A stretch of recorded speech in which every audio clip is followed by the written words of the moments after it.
আমাদের ঘরে ঘরে মাঝে মাঝে বাবার পকেটের থেকে 500 টাকা হারাই চলে যায়। বাবা ছেলেরে দোষ দিবে না, মেয়েরে দিবে না, বিবিরে দিবে, কারে দিবে চিন্তা করে কুল পায় না। কারণ সবাই তো ঘরের ভিতরে, ঠিক না বেঠিক? বলে যে এরে আমার টাকা ছিল 500 টাকা মানি ব্যাগের ভিতরে, এখন কোথায় জানি হারাই গেল এটা। কিন্তু কে চুরি করছে এটা আর বলতেছে না, কারণ ঘরের ভিতরে আছে, ছেলে আছে, মেয়ে আছে, বিবি আছে। এখন কাকে চোর বলবে? ছেলেরা যদি বলো তুমি চুরি করছো, বলো যে হ্যাঁ আমি কি চুরি করছি, আমি চোর, তাহলে আমি হলাম যে যদি চোর হয় আপনি হলেন চোরের বাবা, ঠিক না বেঠিক? বউরে যদি বলে তুমি চুরি করছো, তাহলে বলবো ঠিক আছে আমি হইলাম চুরুনি, তাহলে তুমি হইলা চুরুনির জামাই, ঠিক না বেঠিক? এই জন্য অনেক সময় জিম খেটে থাকতে হয়, চুরি করলেও বলা যায় না।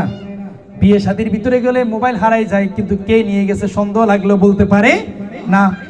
জুন্নুন মিশরী যেই নৌকার ভিতরে উঠেছে, সেই নৌকার ভিতরে অনেকগুলো মানুষ উঠেছে, সব মানুষ ডায়মন্ড ওয়ালার পরিচিত, কিন্তু জুন্নুন মিশরীর অপরিচিত।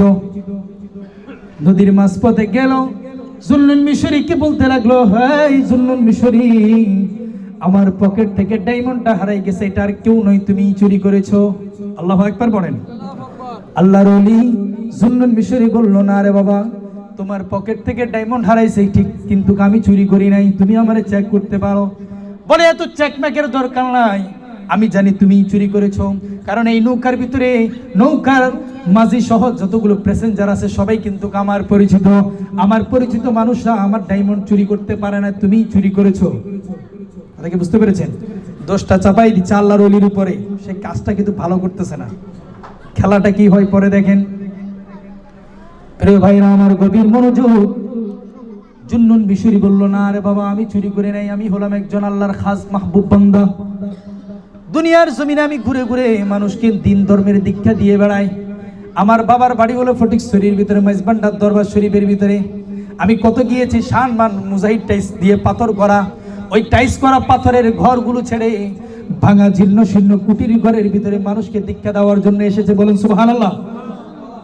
বুঝলে বুঝপাতা, না বুঝলে তেজপাতা। আপনি যদি উল্টা কিছু চিন্তা করেন তাহলে হবে না বাবা। কত সুন্দর মুজাহিদ পাথর দিয়ে আমার বাবার বাড়ি সম্মান করে বিল্ডিং করা, তৈরি করা, ঘরের ভিতরে কত সুন্দর টাইস করা, ফুলের টপ দিয়ে সাজানো, কর্মচারীরা সবকিছু এনে রেডি করে দেয়। আর আমার বাবা সেই বাড়িঘর রেখে এই বাড়িতে কেন আসলেন? বলে আমার আল্লাহ পাঠিয়েছে দুনিয়ার জমিনে মানুষদেরকে দীক্ষা দেওয়ার জন্য, আরামসে ভোগ বিলাসে সিংহাসনে বসার জন্য নয়। সুবহানাল্লাহ বলেন, আল্লাহু আকবার। জুন্নুন মিশরী বলতে লাগলো, আমি দিন ধর্মের দীক্ষা দেওয়ার জন্য নিজের বাড়িঘর ছেড়ে ছেড়ে দুনিয়ার জমিনে ঘুরে ঘুরে বেড়াই বাবারা। আমি তোমাদের হীরা মুক্তা ডায়মন্ড চুরি করবার কোনো নিয়ত আমার নাই। বলে যে না না না, তুমি চুরি করেছো, দিতেই হবে। যদি এই তুমি স্বর্ণ মুদ্রা ডায়মন্ড আমাদেরকে এখন ফিরিয়ে না দাও, নদীর মাছ পথে তোমার হাত পা বেঁধে তোমার এই নদীর ভিতরে হাঙ্গরে ফেলে দেব। আল্লাহু আকবার। আল্লাহর ওলি, টেনশন করার কিছু নেই, আল্লাহ তো নিজেই বলছেন, আলা ইন্না আউলিয়া আল্লাহ লা খাউফুন আলাইহিম ওয়া লা হুম ইয়াহজানুন। আমার ওলিদের কোনো ভয় নেই, কোনো চিন্তা নেই, কোনো টেনশন নেই। সব টেনশন হলো মানসিক হসপিটালের রোগীদের। সুবহানাল্লাহ পড়ে। কাদের? মানসিক হসপিটালের রোগীদের, ওদের টেনশন সব। কিসের টেনশন? বাড়ির টেনশন, গাড়ির টেনশন, ব্যাংক ব্যালেন্সের টেনশন। আইএফআইসির ব্যাংকের ভিতরে এত কোটি টাকা আছে, ফার্স্ট সিকিউরিটির ব্যাংকের ভিতরে এত কোটি টাকা আছে, কিন্তু আল্লাহর ওলিদেরকে যদি জিজ্ঞেস করেন আপনার ব্যাংক অ্যাকাউন্ট কোনটা, আপনার ডিপিএস কোনটা, বলে কোনো অ্যাকাউন্ট নাই, কোনো ডিপিএস নেই। বলে আমার অ্যাকাউন্ট ডিপিএস কেন লাগবে? যিনি অ্যাকাউন্ট ডিপিএস তৈরি করে দেন তিনিই তো আমার ভিতরে। সুবহানাল্লাহ পড়েন না? কারণ মাওলা যার হয়ে যায় তার জন্য সবকিছুই হয়ে যায়, তার জন্য সবকিছুই হয়ে যায়। এই জন্যে আল্লাহর ওলিদের কোনো ডিপিএস নেই, ব্যাংক নেই, ব্যালেন্স নেই। পাহাড়ে পর্বতে তাদের ঘর, পাহাড়ে পর্বতে তাদের মাজার শরীফ, তাদের রওজা হয়েছে, ওখানে তাদের মৃত্যু হয়েছে, ওখানে। সুবহানাল্লাহ পড়েন। আর আমার মৃত্যু, আপনার মৃত্যু হসপিটালে হয়েছে। এই জন্য আমাদের ঘরগুলো, কবরস্থানগুলো বাড়ির পাশেই হয়েছে, ঠিক না বেঠিক? কিন্তু গন্ধকারচ্ছন্ন। ওই কবর বাড়িতে কেউ যায় না রে, ছেলেও না মেয়েও না, আদরের বিবি বাল বাচ্চা স্ত্রীও কেউ যায় না, ঠিক না বেঠিক? আর আল্লাহর ওলিরা দিন ধর্মের দীক্ষা দেওয়ার জন্য দুনিয়ার জমিনে জমিনে ঘুরিয়ে এসেছেন। শাহজালাল শাহপরান ইয়ামেন দেশ ত্যাগ করে বাংলাদেশের ভিতরে এসে সিলেটের জমিনে গৌর গোবিন্দকে হার মানিয়ে হিন্দুস্তানের ভিতরে তিনি ইসলাম প্রচার করেছেন। হিন্দুরা দলে দলে কালেমা গ্রহণ করেছেন, পায়া জামাত হয়েছেন, মুরিদ হয়েছেন। শাহজালাল শাহপরানের মা যারা আপন বাড়িতে নেই, বাংলাদেশের জমিনে আপন ছেলে নাই, মেয়ে নাই, স্ত্রী বিধবা বাচ্চা কেউ নাই, কিন্তু লক্ষ কোটি মানুষ সারাদিন জিয়ারত করার জন্য লেগে আছে। সুবহানাল্লাহ। এই জন্য আল্লাহর ওলিরা যেখানে যাই সেখানে আল্লাহ তাদের জন্য একটা না একটা ব্যবস্থা করে দেন। সেই ব্যবস্থা হলো উত্তম ব্যবস্থা। কি ব্যবস্থা? উত্তম ব্যবস্থা। প্রিয় ভাইরা আমার, গভীর মনোযোগ আলোচনা আমি এদিকে নিয়ে আসছি। জুন্নুন মিশরী রহমতুল্লাহি আলাইহি বলছেন, এই জুন্নুন মিশরী স্বর্ণটা ফিরিয়ে দে, হীরা ফিরিয়ে দে, মুক্তা ফিরিয়ে দে, ডায়মন্ড ফিরিয়ে দে। জুন্নুন মিশরী বলল, না রে বাবারা, আমি তোমাদের ডায়মন্ড চুরি করে নাই, কি করব, বড় মুসিবতে পড়ে গেলাম। জুন্নুন মিশরী মাঝপথে নদী আর নদীর ভিতরে, সমুদ্রের ভিতরে, সমুদ্রের মাঝখানে নৌকার ভিতরে তিনি সিজদায় পড়ে গেলেন। রব্বুল আলামিনকে বলল, আল্লাহ আমি তোমার গোলামের ঘরে গোলাম, আমি তোমার ঘরের গোলামের ঘরে গোলাম। আল্লাহ আমি দিন ধর্ম ইসলাম শিক্ষা দেওয়ার জন্য, তাসাউফ তরিকা শিক্ষা দেওয়ার জন্য নদীর এই পাশ থেকে ওই পাশে যাচ্ছি। মাওলারে তুমি সব দেখতে পাও। এই হীরার ব্যবসায়ী, ডায়মন্ডের ব্যবসায়ী হীরাটা কে যেন চুরি করে নিয়ে গিয়েছে, সেই তো আমার উপরে কলঙ্কি দেয়। মাওলারে আমি তো এই চুরি করি নাই। ওরে মাওলা, এই মাস পথের ভিতরে যদি তার ডায়মন্ডটা আমি ফিরিয়ে দিতে না পারি, তাহলে তো সে আমার এই হাত পা বেঁধে নদীর ভিতরে ফেলে দিবে বলে প্রতিশ্রুতি দিয়েছে। আল্লাহ বলল গাইবে আওয়াজ দিয়ে, রে মাওলা, এরে বন্ধুরে তোর কোনো টেনশন নাই, কোনো চিন্তা নাই, তুই দুইখানা হাত নদীর দুই পাশে বাড়াইতে থাক, নদীর দুই পাশে বাড়াইতে থাক। বাড়ানোর সাথে সাথে নদীর ভিতর থেকে কোটি কোটি মাছ, এক একটি মাছের মুখের ভিতরে এক একটি সোনা হীরা মুক্তা মুখের ভিতরে উঠে নিয়ে নদীর নৌকার চারপাশে টলমল করে জুন্নুন মিশরীর উপরে খালি হীরা আর মুক্তা দিচ্ছে আর দিচ্ছে আর হীরা আর মুক্তা দিতে দিতে লাগলো। আর প্রাণীগুলো বলতে লাগলো, জুন্নুন মিশরী তোমার কত হীরা মুক্তা লাগবে, নিতে থাকো আমাদের মুখ থেকে। সুবহানাল্লাহ। আরো জোরে বলেন আল্লাহু আকবার, আল্লাহু আকবার, আল্লাহু আকবার। হীরা ডায়মন্ড হারিয়ে গেল কয়টা? একটা। আর কোটি কোটি মাছ তাদের মুখের উপরে ডায়মন্ড মুখ থেকে নিয়ে আল্লাহর ওলির কাছে এসে বলছে, এরে মাহবুব, খোদাই প্রেমের এশকে গোলাম, তোমার যতগুলো ডায়মন্ড লাগে ততগুলো নাও আর হীরা ব্যবসায়ীর মুখের উপরে ছুঁড়ে মারো। সুবহানাল্লাহ পড়ে। আল্লাহর ওলিদের কাছে এগুলোর কোনো ব্যাপার না, এগুলো তাদের হাতের ময়লা পরিষ্কার পরিচ্ছন্ন করলে সাবান দিলে যেরকম ময়লা পড়ে যায়, কিন্তু কোনো টেনশন নাই। হাই রে ময়লা পড়ে গেল, কেউ টেনশন করে? সাবান দিয়ে হাত ধৌত করছেন, ময়লা পড়ে গিয়েছে, ওই ময়লার দিকে কি একটু তাকিয়ে আছেন? আরে এই ময়লা জাহাজগাড়া থেকে আমার হাতের সাথে আসছে, কত কষ্ট করে আনছি এই ময়লারে, এই ময়লা কেমনে পড়ে গেল, এরকম কোনো টেনশন কারো আছে? আল্লাহর ওলিদের কাছে এরকম কোনো টেনশন নাই। সুবহানাল্লাহ পড়ে। প্রিয় ভাইরা আমার, গভীর মনোযোগ। জুন্নুন মিশরী মাছ দরিয়ার পার হওয়ার আগেই নদীর মাঝপথের ভিতরে সবাই বলল, হুজুর আমরা ভুল করেছি, অন্যায় করেছি, অপরাধ করেছি, আমাদেরকে আপনি ক্ষমা করে দেন। আপনার সত্য ধর্ম, আপনার সত্য দ্বীনের ধর্মের ভিতরে আমাদেরকে আপনি দাখিল করে দেন। সুবহানাল্লাহ, আল্লাহু আকবার বলুন। কেন চিনলি না রে মন, আমার গৌসুল আজম মাইজু ভান্ডারী মাওলানা কেমন, গৌসুল আজম মাইজ ভান্ডারী, গৌসুল আজম মাইজ ভান্ডারী মাওলানা কেমন, কেন চিনলি না রে মন, গৌসুল আজম মাইজ ভান্ডারী মাওলানা কেমন। আল্লাহ আল্লাহ سيدنا مولانا محمد وعلى آل سيدنا মদিনার গোলামি আমায় দে ও হযরত কিবলা, মদিনার গোলামি আমায় দে। একটু জোরে আওয়াজে, মদিনার গোলামি আমায় দে ও দয়াল আল্লাহ, মদিনার গোলামি। গোলামে মুস্তাফা যারা সঠিক ঈমান পেল তারা, গোলামে মুস্তাফা যারা সঠিক ঈমান পেল তারা, ও ঈমান নসিব করে দে ও মুর্শিদ কেবলা, মদিনার গোলামি আমায় দে, মদিনার গোলামি আরো জোরে, মদিনার গোলামি আমায় দে ও হযরত কিবলা, মদিনার গোলামি। ফাইনাল পরীক্ষার আগে একটা টেস্ট পরীক্ষা আছে, ঠিক না ঠিক? ফাইনাল পরীক্ষার আগে একটা টেস্ট পরীক্ষা আছে। ফাইনাল পরীক্ষা একটু পর আপনাদের সাথে কথা বলবো, আমি এখন টেস্টে আছি, তা আপনাদেরকে একটু টেস্ট করাচ্ছি ফাইনালে কথা বলার জন্য। আমার বাজান যদি বলে সুবহানাল্লাহ সুবহানাল্লাহ, এমন চিৎকার মারবেন পর্দায় যেন ছাউনি যেন উপরের দিকে উঠে যায়। কথা বলেন ঠিক না বেটি? এই জন্য আমি আপনাদেরকে টেস্টে রেখেছি, একটু জোরে আওয়াজ দিতে হবে।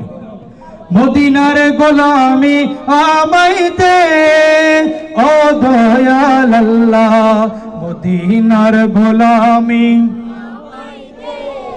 যে বুকে মদিনা ধরে আরশে আজিম সিজদায় পড়ে, সুবহানাল্লাহ পড়েন। যে হৃদয়ের ভিতরে মদিনা আছে আরশে আজিম তার সিজদায় পড়ে, সে পড়ে মাওলার সিজদায়, আর আরশে আজিম তার সিজদায় পড়ে যায়। সুবহানাল্লাহ।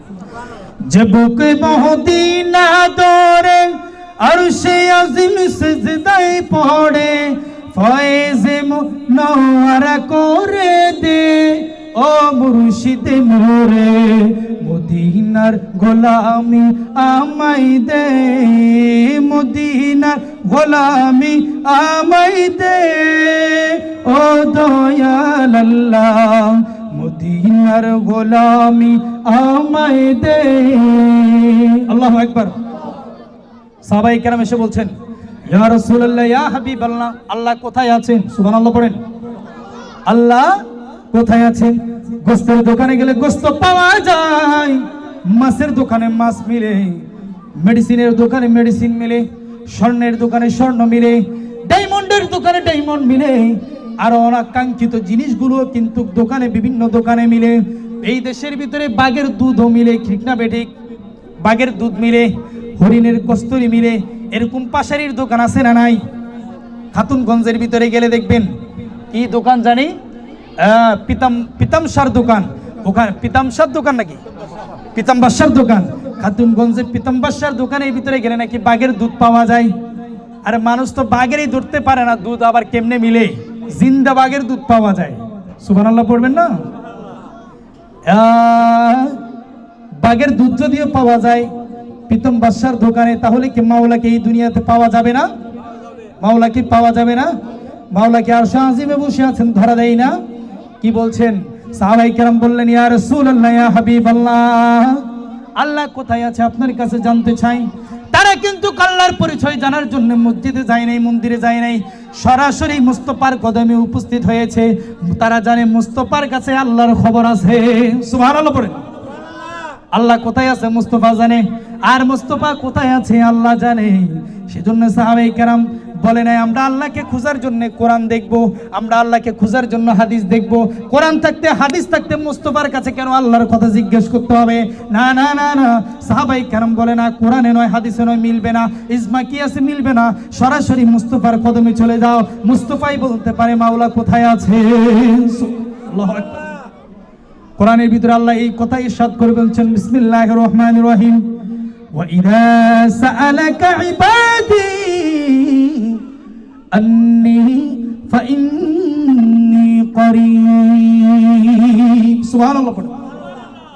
ওয়া ইযা সাআলাকা ইবাদি, যখন আপনাকে প্রশ্ন করা হবে, আমার আল্লাহ জিবরিলকে দিয়ে কোরআনের ভিতরে বলছেন আমার রাসূলকে, হে রাসূল, ওয়া ইযা সাআলাকা, যখন আপনাকে সওয়াল করা হবে, প্রশ্ন করা হবে, ইবাদি, আমার বান্দারা যারা আমার ইবাদত করে, যারা আমার গোলামি করে, তারা যখন আপনার কাছে এসে আপনাকে জিজ্ঞেস করবে আমাদের আল্লাহ কোথায়, আল্লাহকে তো দেখতে পাই না, সকালবেলা ঠান্ডা পানি দিয়ে কনকনে শীতের ভিতরে নামাজ পড়ি, আল্লাহরে তো দেখা যায় না, রাত্রেবেলা কনকনে পানি দিয়ে তাহাজ্জুদ পড়ি, আল্লাহরে তো দেখা যায় না, সারাদিন না খেয়ে রোজা রাখি, ওই আল্লাহর সাথে তো কথা মিলে না, কোরআন পড়ি আল্লাহ তো কথা বলে না, হাদিস পড়ি আল্লাহ তো কথা বলে না, জিকির করতে করতে মুখের ফেনা তুলে ফেলি, আল্লাহ তো কথা বলে না, আল্লাহ কোথায়, আল্লাহ কোথায়, আল্লাহ কোথায়?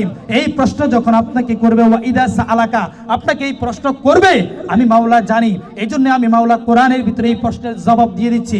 সাআলাকা ইবাদি আন্নী ফাইন্নী করিব, যখন আমার বান্দারা আপনাকে জিজ্ঞেস করবে আল্লাহ কোথায়, আপনি তাদেরকে বলে দিন ফাইন্নী করিব, তিনি তোমাদের নিকটেই আছে। সুবহানাল্লাহ।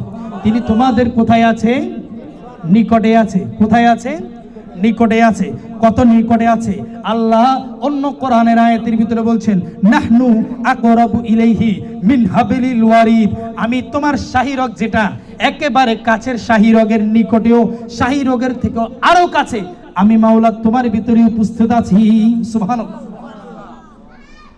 মাওলা আমার শাহী রগের আরো নিকটে, নাহনু আকরাবু একেবারে নিকটবর্তী, ইলাইহি মিন হাবিলিল ওয়ারিদ, তোমার শাহী রগের একেবারে নিকটেই আমি আছি। তাহলে মাওলা কোথায় আছে? আপনার সিনার ভিতরে আছে। কোথায় আছে? সিনার ভিতরে আছে। আলোচনাটা আরো এক জায়গায় বলেছিলাম, আমি গত সপ্তাহে একটা মাহফিলে বলেছিলাম, আবারও বলছি বোঝার জন্য। একজন ডায়মন্ডের ব্যবসায়ী, খুব মূল্যবান জিনিস, ঠিক না? স্বর্ণের ব্যবসায়ী খুব মূল্যবান জিনিস। মুদির দোকানে সকালবেলা, রাতের বেলা মুদি দোকানওয়ালা যখন মুদি দোকান বন্ধ করে যায়, তালা মারে একটা বা দুইটা, শুধু শাটারটা মেরে দেয়, তালা মেরে দেয়। সিসি ক্যামেরা নাই, কিচ্ছু নাই, দারোয়ান নাই, ঠিক না বেঠিক? আর মুসির দোকানে তো কোনো তালাই নেই, সে বক্স ভরে নিয়ে যায় সব, ঠিক না বেঠিক?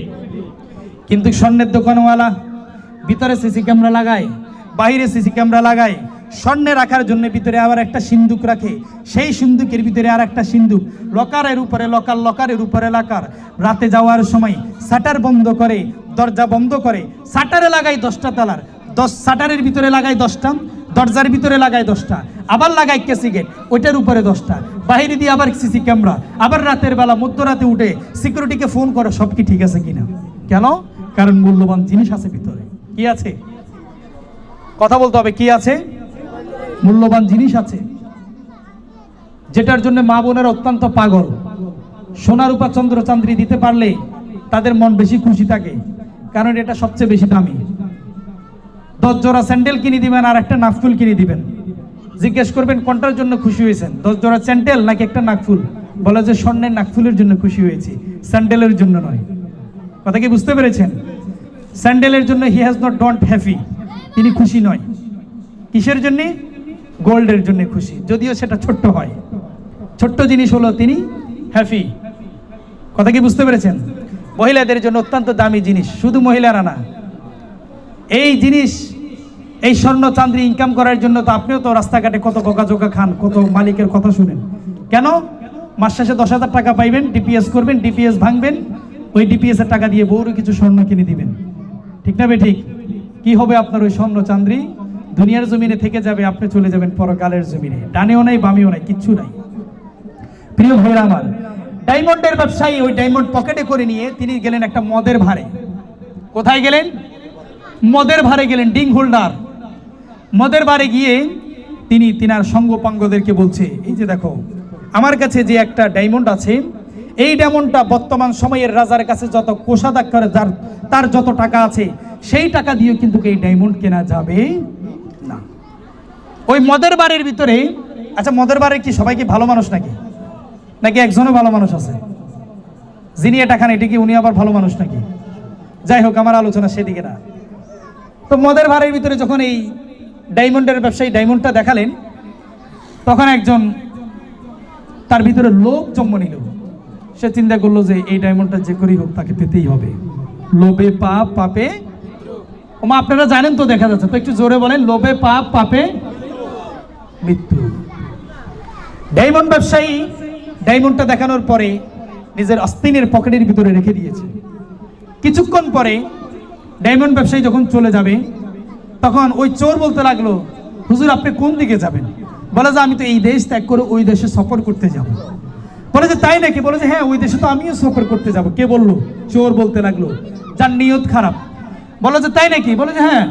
আচ্ছা তাহলে চলেন, তো ভালোই কথা, একসাথে গেলাম, গল্প গুজব করলাম, মধ্যখানে সফরের সময় একসাথে খাইলাম, দুজনেই কথা বলতে বলতে এই দেশ সফর করে ওই দেশে চলে গেলাম। তো কি করলেন ডায়মন্ডের ব্যবসায়ী আর চোর?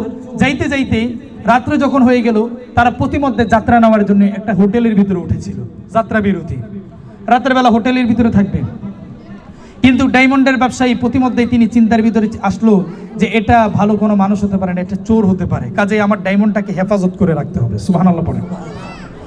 ডায়মন্ডের ব্যবসায়ী রাতের বেলায় যখন ঘুমাইতে লাগলেন, তিনি তখন তিনার ডায়মন্ডটাকে নিজের পকেট থেকে নিয়ে চোরের পকেটের ভিতরে রেখে দিলেন। কথা কি বুঝতে পেরেছেন? নিজের পকেট থেকে নিয়ে চোরের পকেটে রেখে দিলেন, দিয়ে তিনি ঘুমাই গেলেন। রাতের বেলা চোরও ঘুমায়, ডায়মন্ডের ব্যবসায়ী মালিকও ঘুমায়। মধ্যরাতে চোর যখন উঠে নাকের কাছে এসে দেখতেছে ডায়মন্ড ব্যবসায়ী ঘুমাচ্ছেন, তখন তিনি কি করতে লাগলেন, উঠে যখন দেখলেন ডায়মন্ড ব্যবসায়ী ঘুমান, উনি ডায়মন্ড ব্যবসায়ীর পকেটের ভিতরে, আস্তিনের ভিতরে যতগুলো কোট আছে, কোটের পকেটের ভিতরে, ডেস্কের ভিতরে, ডাম্পের ভিতরে, বালিশের নিচে সব জায়গায় হাত দিলে কিন্তু ডায়মন্ড মাগার খুঁজে পাওয়া গেল। এই বলে সকাল হয়ে গেল। ডায়মন্ড ব্যবসায়ী সকালবেলা ঘুম থেকে যখন উঠলেন, চোর তখন ডায়মন্ড ব্যবসায়ীকে বললেন, হুজুর রাতের বেলা যে ডায়মন্ডটাকে রেখেছেন সেটা কি ঠিক আছে কিনা? ডায়মন্ড ব্যবসায়ী বলে, হ্যাঁ ঠিক আছে। তো বলো, তো ঠিক আছে কিনা দেখেন তো, একটু আমাকে দেখান তো আপনারটা ঠিক আছে কিনা। ডায়মন্ড ব্যবসায়ী বললো যে এই দেখো ডায়মন্ড ঠিক আছে, আমার কাছে আছে। চোর চিন্তা করলো, এত গভীর ভাবে তল্লাশি করলাম, যত তল্লাশি সিকিউরিটিও করতে পারে না, এত তল্লাশি আমি করলাম কিন্তু এটা খুঁজে পাইলাম না, কোথায় জানি রাখলো এটা। সেকেন্ড দিন আবার একই রকম ভাবে যাত্রা বিরতিতে একটা হোটেলে ঘুমাইলো। চোর তখন একই কায়দায় মধ্যরাতে উঠে সে ডায়মন্ড ব্যবসায়ীর পকেটগুলো তন্ন বিতর্ণ করে খুঁজতে লাগলো, কিন্তু ডায়মন্ড ব্যবসায়ী ওই ডায়মন্ডটাকে নিজের পকেট থেকে নিয়ে চোরের পকেটে রেখে দিল। সুবহানাল্লাহ পড়ে। একই অবস্থায় চোর গোটা রাত খুঁজতে লাগলো কিন্তু কোথায় যেন ডায়মন্ডটা মিলল না। সকালবেলা বলে, হুজুর ডায়মন্ড কি আজ ঠিক আছে? আজ তো মনে হারাই গেছে। বলে যে কি করে বুঝতে? বলে যে না, একটু তারপরে চেক করে দেখেন। বলে যে এই তো ঠিক আছে ডায়মন্ড। চোর বলে কি ঘটনাটা কি? পরপর 2 রাত এত বেশি অনুসন্ধান করলাম, ডায়মন্ড খুঁজে পাইলাম না, আর মালিক সকালবেলা আমার ডায়মন্ড দেখায় পকেট থেকে বের করে, ঘটনাটা কি? থার্ড রাত একই রকম ভাবে চোর কায়দা খুঁজলো, কোন অবস্থায় সেই পেল না। সকালবেলা উঠে, হুজুর আপনার পায়ে ধরি আমি। বাজান দেরি হয়ে যাচ্ছে, সব করে দেব। বলতে লাগলো, হুজুর আপনার কদমে পড়ি, আমি গত 3 রাত পর্যন্ত এই ডায়মন্ডটাকে চুরি করার জন্যই আপনার পকেট, আস্তিন, ড্রাম, ড্র্যাগস, বালিশের নিচ, খাটের নিচ, বিছানার নিচ এবং কি আপনার গালের ভিতরে পর্যন্ত আমি দেখেছি, নাকের ভিতরে পর্যন্ত দেখেছি, কোথাও আমি এই ডায়মন্ডটা খুঁজে পাইলাম না। হুজুর এটা কোথায় রাখছেন? হুজুর বলল, আরে চোর, যদি তুমি দুনিয়ার সব জায়গা খুঁজে পাইলা, ডায়মন্ড খুঁজে পাইলা না, যদি নিজের আকল করে পকেটের ভিতরে হাত দিতা, ডায়মন্ডটা খুঁজে পাইয়া যাইতা। এই ঘটনার ব্যাখ্যা দিয়ে আল্লাহর ওলিরা, সুফি কেরামরা বলে, এই দুনিয়ার মানুষ যদি মাওলারে খুঁজতে চাও, দুনিয়ার জমিনের কোন দোকান নয়, মাটির নিচ নয়, ইটের তলা নয়, বিল্ডিং এর ছাদ নয়, আল্লাহ তোমার ভিতরেই লুকিয়ে আছে। তুমি শুধু তোমার হাতের ভিতরে, সিনার ভিতরে হাত দিলেই তুমি মাওলারে খুঁজে পেয়ে যাবে। সুবহানাল্লাহ। দুনিয়ার সব জায়গা তন্ন বিতন্ন করতে হবে না, মাওলা তোমার সিনার ভিতরে লুকায়িত রয়েছে। সুবহানাল্লাহ। এই জন্য মাওলা বলেন, নাহনু আকরাবু ইলাইহি মিন হাবিলিল ওয়ারিদ, আমি তোমার শাহিরক থেকে আরো নিকটে রয়েছি। সুবহানাল্লাহ। আল্লাহু আকবার, আল্লাহু আকবার। তাহলে মাওলা কোথায় আছে? আমার ভিতরে আছে। শুধু আমার ভিতরে একটা চেহারা আছে, ওই চেহারাটাকে যখন আমি আনার সামনে ধরতে পারবো আর তস মারবো, তখন আমি মাওলাকে দেখতে পারবো। এই জন্যই কামেলে পীর মুর্শিদের হাতের উপরে হাত রেখে বায়াত গ্রহণ করতে হবে, তাদের ভিতরে আল্লাহর ঠিকানা মেলে। কথা কি বুঝতে পেরেছেন?